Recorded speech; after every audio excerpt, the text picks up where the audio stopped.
नमस्कार। अक्सर एक शब्द हम अनायास सुनते हैं, चमत्कार, मिरेकल। कहते हैं यहाँ चमत्कार हो गया, वहाँ चमत्कार हो गया। आखिर चमत्कार होता क्या है? यह शब्द का रहस्य क्या है? इसी विषय पे बात करने के लिए आज हमारे साथ हैं विश्वविख्यात ज्योतिषाचार्य, धर्मगुरु श्री सच्चिदानंद वशिष्ठ जी। आइए उनसे जानते हैं कि चमत्कार होता क्या है। उससे पहले सबसे पहले उनका स्वागत करते हैं। गुरुजी, आपका बहुत बहुत स्वागत है हमारे पॉडकास्ट में। नमस्कार। गुरुजी, जो शब्द है चमत्कार, इसका रहस्य क्या है और इसका शाब्दिक अर्थ क्या है? देखो, चमत्कार हम किसे कहते हैं? जिस चीज की कभी कोई संभावना ही ना हो, जिसको हमने कभी सोचा भी ना हो और जिसको कभी चाहा भी ना हो, अगर वो चीज घटित हो जाती है, जो असंभव को संभव अगर कोई चीज हो जाती है, तो उसका नाम होता है चमत्कार। दूसरी बात यह है, अब चमत्कार के अंदर बहुत से कारण हैं। सबसे पहला तो चमत्कार यही है कि परमात्मा ने हमें इंसान बनाया। ये हमारे साथ चमत्कार हुआ। जी बिल्कुल। अब ये चमत्कार हमारे पूर्व जन्मार्जित जो प्रारब्ध हमारा है, ये उसके अनुसार हुआ है। तो चमत्कार के विषय में आप क्या जानना चाहते हैं? कैसा चमत्कार, कौन सा चमत्कार? उन सारी बातों को जो है हम विस्तृत से आपको जो है बताएंगे।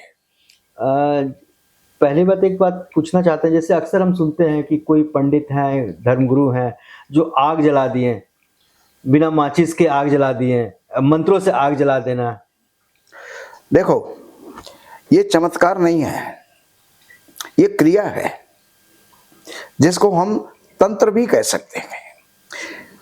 कुछ तो ऐसे जो हैं सिद्ध महात्मा हैं, महापुरुष हैं, जो उस सिद्धि तक प्राप्त पहुंच चुके हैं या प्राप्त कर लिया है उन्होंने, जिनके मंत्रों में इतनी अग्नि है कि वो अग्नि, उन मंत्रों का उच्चारण करने मात्र से अग्नि जला देते हैं। एक तो होता है वो। दूसरे नंबर पर क्या होता है कि जैसे कई जो है लोगों को प्रभावित करने के लिए और जो अनहोनी को होनी कर दे, उसी का नाम चमत्कार है। तो अब यहाँ बैठे बैठे जो है कुछ क्रिया कर रहे हैं, कुछ मंत्र बुदबुदा रहे हैं और उस समय पर आग का जल जाना। उसमें क्या होता है? उसमें क्रिया होती है। जैसे कि चूना और नौसादर, चूना और नौसादर का पाउडर बना करके आप अगर कहीं पर रख लेते हैं और आप ये कहेंगे कि ये जो है मैं अग्नि प्रज्वलित कर रहा हूं, इस प्रकार से अमुक गोत्रस्य, अमुक देवता, अमुक ऋषि, इस प्रकार से बोल करके वो जल उसके ऊपर छोड़ा। अब जल के होने से, जल के जाने से उसके अंदर जो है रासायनिक क्रिया हुई। वो नौसादर और चूना दोनों मिलकर के और पानी के माध्यम से जो है तीसरी तत्व उसके अंदर मिल जाता है, तो धीरे धीरे उसमें धुआं निकलता है, धुआं निकल करके उसमें आग बन जाती है। हाँ, विज्ञान भी चमत्कार नहीं मानता। विज्ञान भी कहता है रसायन है, रसायन प्रक्रिया है। नहीं, लेकिन देखो, विज्ञान जिस जगह तक नहीं पहुंच सकता, अब आज आप देख रहे होंगे, आज महाकुंभ चल रहा है और महाकुंभ के अंदर ऐसे ऐसे संत वहां पर हैं, सिद्ध वहां पर हैं, योगी वहां पर हैं, जो अनहोनी को होनी कर दें। या मैं ये कहूं कि आज के हमारे इतने वर्षों से, जैसे कि 1000 वर्ष हम गुलाम रहे और लोगों ने हमको कन्वर्ट भी किया और कन्वर्ट करते भी रहते थे और सारा कुछ काम हुआ, कोई तलवार के बल पर, कोई पैसे के बल पर, लेकिन फिर भी हमारा सनातन जिंदा है। ये एक चमत्कार है। ये सनातन तो चमत्कार, जनरल चमत्कार भारत में ही क्यों होते हैं, विदेशों में क्यों नहीं होते हैं? देखिए, जितनी आध्यात्मिक शक्तियां हैं, जितनी आराधनाएं हैं, जितनी उपासनाएं हैं, जितनी साधनाएं हैं, ये केवल मात्र हमारे भारतवर्ष में ही होती हैं। कारण कि सिद्ध योगी, अब आप एक बात है, कभी आपने देखा भी नहीं होगा, जितने नागा इस समय पर कुंभ के अंदर आए हैं, इन नागाओं को कभी किसी ने देखा है? नहीं। कुंभ में प्रकट होते हैं और कुंभ के बाद विलुप्त हो जाते हैं। विलुप्त क्या हो जाते हैं? वो अपने गंतव्य स्थान पर पहुंच जाते हैं और वहां जाकर के फिर अपनी साधना करते हैं। तो उनका जीवन ही साधना में गुजरता है, तो उनके पास में चमत्कार होते हैं। वहां तक साइंस नहीं पहुंच सकता, कभी भी नहीं पहुंच सकता। और अभी जब कुंभ की बात चल रही है तो हम कुंभ में देखते हैं बहुत हठी बाबा सब हैं। हाँ जी। तो क्या वो चमत्कार की श्रेणी में आएंगे? जैसे कांटों पे सोना, एक हाथ उठाए हो साइकिल से उठाए हो रहना, तो क्या हठ को भी चमत्कार की श्रेणी में ले सकते हैं? वो हठ योग है। वो ये हठ उन्होंने कर लिया कि मैं जो है ये हाथ कभी नीचे नहीं करूंगा। नहीं उतारूंगा ही नहीं। कई महात्मा जो हैं खड़े ही रहते हैं, जो वर्षों से खड़े ही हैं, खड़ेश्वर बाबा जी। और जितने भी अपनी जो शारीरिक क्रियाएं हैं वो खड़े खड़े ही करते हैं, तो वो उनका हठ योग है। अब हठ योग में भी जब वो एक ही स्थिति में रह करके और अपना जप ध्यान करते हैं तो जप ध्यान जो है उनका सिद्ध हो जाता है। और आप जनरली देखा गया है कि चमत्कार कभी कभी होता है, तो किस परिस्थिति में चमत्कार होने की संभावना होती है? अब देखो, मैं चमत्कार उसको भी कहूंगा जो कि हमारे धर्म ग्रंथों में है। अगर आपने कभी सुना हो, आत्मदेव नाम का ब्राह्मण बुढ़ापा आने को हो गया और उसके संतान नहीं हुई, आत्महत्या करने जा रहा था, और वहां पर एक संत मिले, उन्होंने कहा तू हत्या मत कर, अपनी हत्या मत कर, आत्महत्या मत कर, मैं तेरे को एक फल देता हूं, ये अपनी पत्नी को खिला दे। पत्नी को ले जाकर के दिया, और पत्नी ने जो है उसका परीक्षण करने के लिए, उसकी गाय के भी जो है संतान नहीं होती थी, तो वो फल जो है गाय को दे दिया गया। अब हुआ क्या, जो संत के आशीर्वाद का चमत्कार होना था, आज तक आपने कभी गाय के कोई लड़का होते देखा है क्या? नहीं देखा। भागवत में देखिए आप, वहां पर गाय के बच्चा हुआ, जो गोकर्ण है, जिनका नाम गोकर्ण है, जिनका नाम गोकर्ण है। गाय का चिन्ह तो जो है कान तो उनके गाय के थे, बाकी पूरा शरीर उनका पुरुष का था। तो ये चमत्कार नहीं है तो और क्या है? लेकिन अब विज्ञान भी तो इस तरह के चमत्कार कर रहे हैं। जैसे कि एक भीड़ का निर्माण किया जो कि प्रयोगशाला में हुआ। हाँ। अभी जो आईवीएफ का काम चल रहा है वो भी एक विज्ञान है, तो वो भी एक चमत्कार के रूप में ही काम कर रहा है। विज्ञान तो विज्ञान तो चमत्कार के लिए एकदम प्रतिद्वंदी है। ऐसा विज्ञान कहाँ किसको जाता है? विज्ञान की डेफिनेशन क्या है? एक ज्ञान है और एक विशेष ज्ञान है। जो विशेष ज्ञान है उसी का नाम विज्ञान है। अब वो एक्सपेरिमेंट कर रहे हैं और बहुत सी एक्सपेरिमेंट हमारे सफल भी हो गए, तो उसको वो तो हो गया, एक मनुष्य के द्वारा किया हुआ एक्सपेरिमेंट वो सिद्ध हो गया, तो वो उसको हम चमत्कार चमत्कार की श्रेणी में ले सकते हैं, लेकिन वास्तविकता में वो चमत्कार नहीं होता। अब आप एक बात देखिए, महाराज दशरथ के जब कोई संतान नहीं थी, यज्ञ किया, और यज्ञ के अंदर जो है यज्ञ का पात्र निकल करके आया और यज्ञ देव अग्निदेव प्रकट हुए और खीर लेकर के आए। आज तक कभी संसार के अंदर ऐसा हुआ है कि किसी विज्ञान में ऐसा हुआ है कि उसको हमने खीर खिलाई और जो है फिर बच्चे पैदा हो गए? ये विज्ञान से परे की बातें हैं। अब विज्ञान के अंदर एक बात तो है, आपका डीएनए किसी में डाल करके बच्चा तो पैदा कर देंगे, लेकिन वो डीएनए कहां से लाएंगे?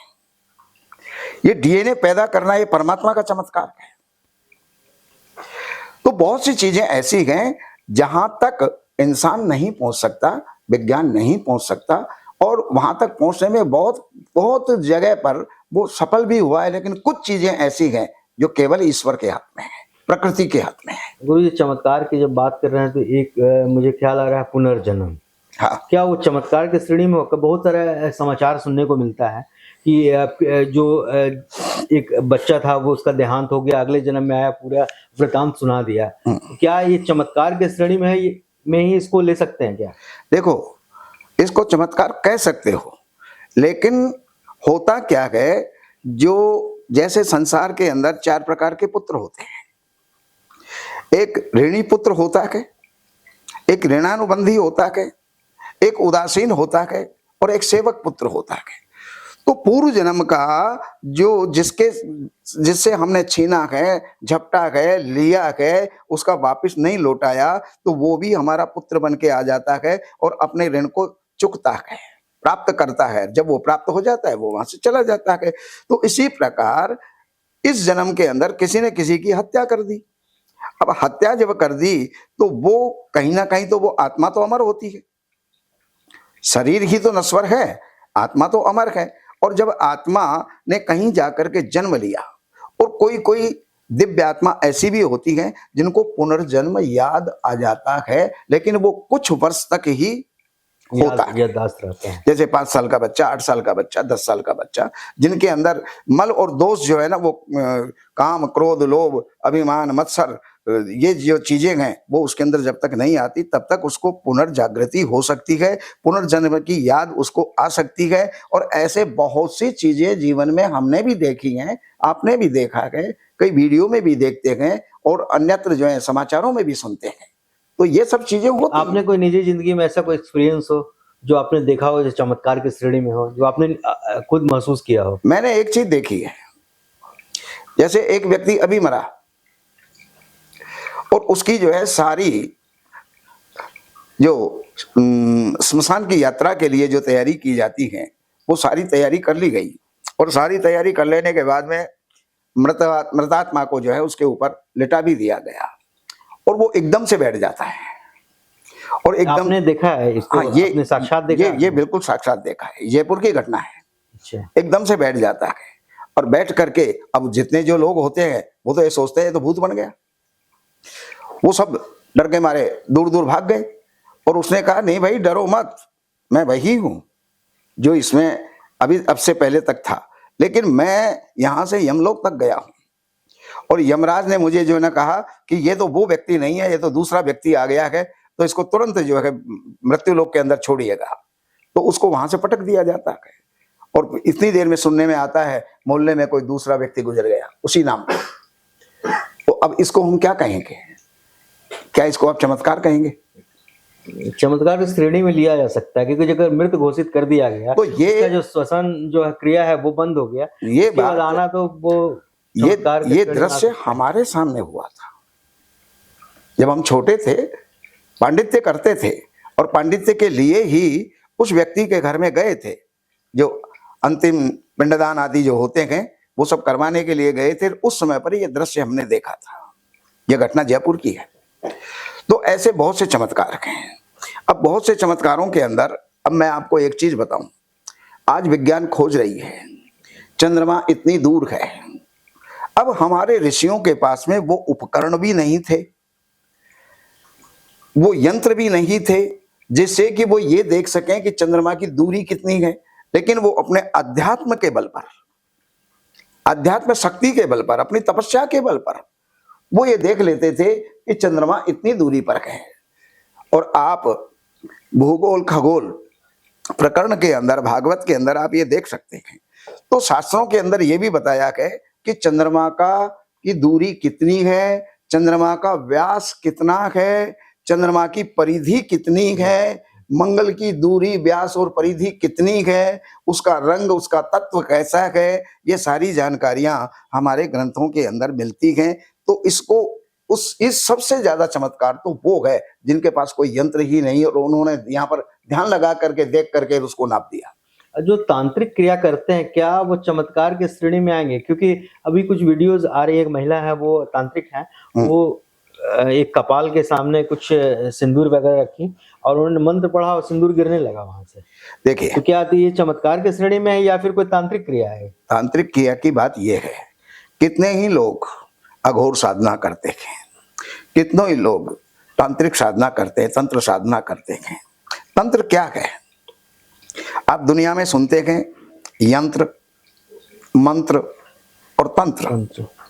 यंत्र वो उपकरण है, जैसे आपने कहा नरमुंड, तो वो यंत्र हो गया, और मंत्र उसका ज्ञान, उसको कैसे क्या करना है वो मंत्र है।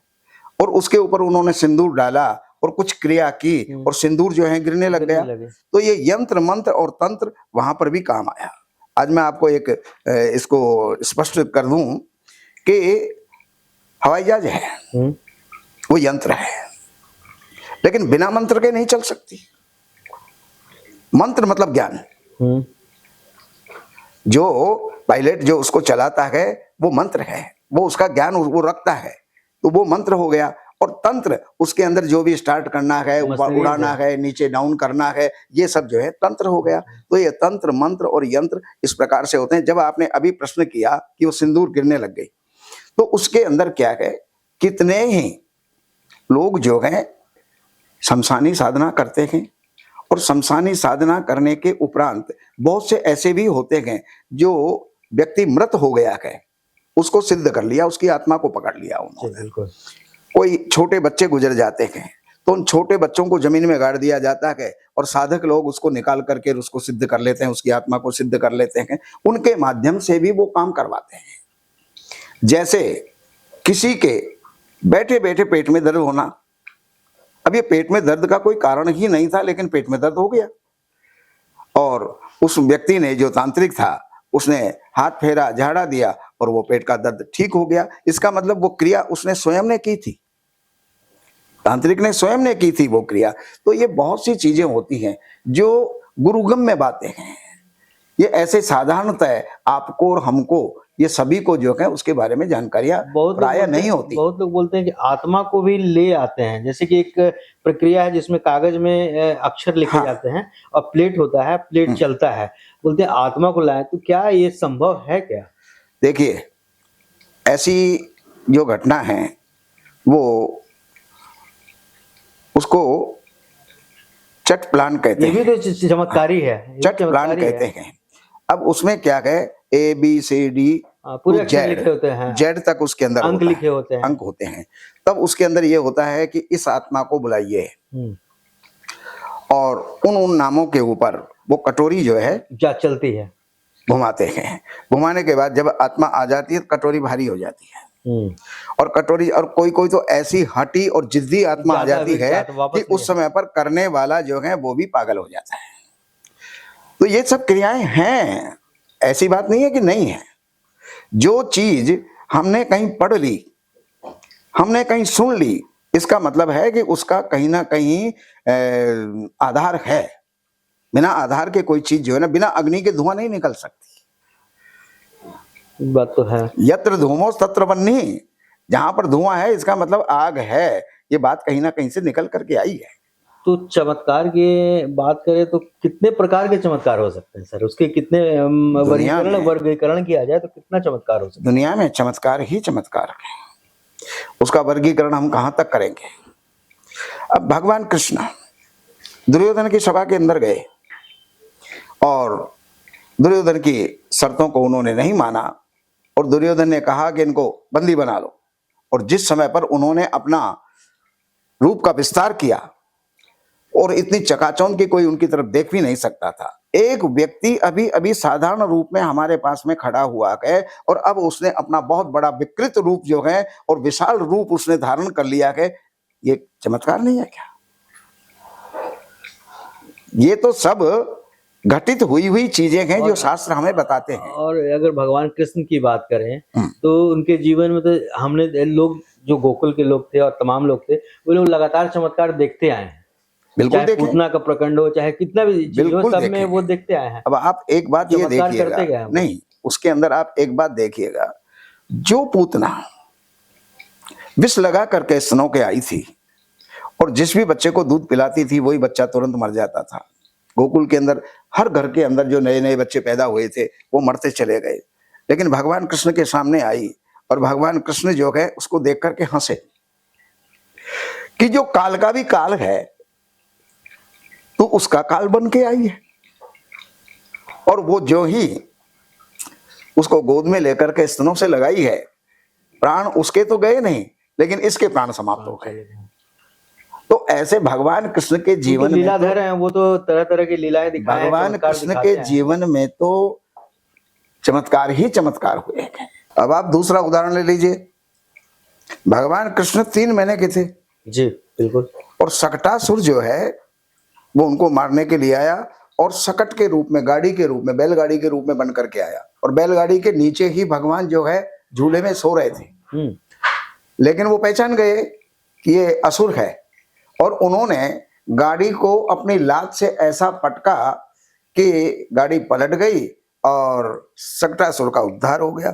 तो चमत्कारी अगर चमत्कार कर रहा है तो भगवान कृष्ण से बड़ा तो चमत्कारी कोई है ही नहीं।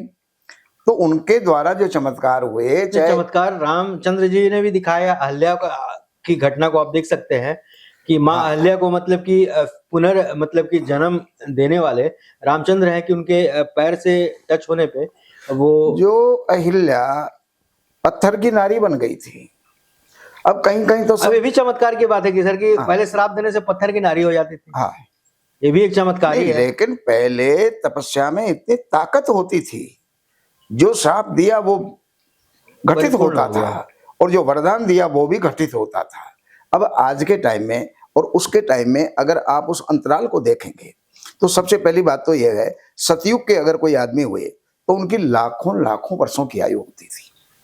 त्रेता युग के अंदर अगर कोई हुए तो उनकी हजारों में आयु होती थी। कलयुग में घट गई है। हाँ, और कलयुग के अंदर जो आयु है मात्र केवल 100 वर्ष की आयु है। तो 100 वर्ष के अंदर आदमी क्या तो बड़ा होगा, क्या पढ़ेगा, क्या कमाएगा, क्या अपने परिवार को पालेगा और क्या अपने वृद्धावस्था को भोगेगा। तो वो जो है तपस्या करने का समय इस समय पर नहीं है लोगों के पास में। इस कारण से यहाँ पर आज वो चमत्कार नहीं हो पाते। लेकिन जो चमत्कार सिद्धों के, अच्छा अभी आपने कहा अहिल्या, देखिए अहिल्या को गौतम ऋषि ने पत्थर होने का श्राप दे दिया था। अब कितने ही महात्मा लोग, विद्वान लोग ये कहते हैं वो पत्थर जैसी हो गई। जैसे कई बार हम किसी अशुभ बात को सुनकर के पत्थर जैसे हो जाते हैं, मौन हो जाते हैं, या हमारा दिमाग स्तंभित हो जाता है। तो इस प्रकार से उनका दिमाग स्तंभित हो गया और वो पत्थर जैसी कहलाई, और हो सकता है वो वास्तव में पत्थर हो गई हो। लेकिन जब विश्वामित्र उनको जनकपुरी लेकर के जा रहे थे भगवान श्री राम को, तब उन्होंने कहा कि राम ये आपके चरण रज चाहती है। अब वहां पर भगवान राम बड़े मर्यादा में रहने वाले थे, क्योंकि वो माँ को माँ के समान मानते थे, पिता को पिता के समान मानते थे, शत्रु को भी जो है वो आत्मवत मानते थे, और छोटों की तो बात ही छोड़िए। तो वहां भगवान राम ने देखा कि गुरु का आदेश है और इधर इसकी अभिलाषा है, तो मेरा कर्तव्य क्या बनता है। उन्होंने पैर से टच नहीं किया, पैर को उठाया मात्र था, और उससे जो है हवा के माध्यम से जो धूली उड़ी और वो धूली उनके जाकर के लगी है, और वो वापस पुनः जो है नारी का रूप उन्होंने धारण कर लिया। तो ऐसे चमत्कारी अगर चमत्कार करते हैं तो उनके लिए तो चमत्कार नहीं कहलाता। चमत्कार और मुझे याद आ रहा है, वो भी रामचरितमानस में वर्णित है कि जब समुद्र पार कर रहे थे, जो पत्थर डूब जा रहा था और जिस पत्थर में राम का नाम लिखा था वो नहीं डूब रहा था, वो भी एक चमत्कार ही था। वो राम के नाम का प्रभाव था। और उसके अंदर भी ये था कि समुद्र ने एक बात बताई थी कि आपकी सेना के बीच में नल और नील दो बानर हैं, इनको श्राप है कि इनके हाथ का फेंका हुआ पत्थर वो डूबेगा नहीं। तो वो उनके हाथ का प्रयोग भी था और भगवान राम के नाम का प्रभाव भी था। तो ऐसे तो चमत्कार अनेकों हुए। लेकिन आज भी बहुत सारे ऐसे पत्थर हैं जो पानी में तैर रहे हैं। अभी महाकुंभ में मैंने देखा कि कुछ लोग मतलब कि पानी के टब में वो पत्थर डाल रहे हैं और दिखा रहे हैं कि तो वो पत्थर उसी समय के हैं। पत्थर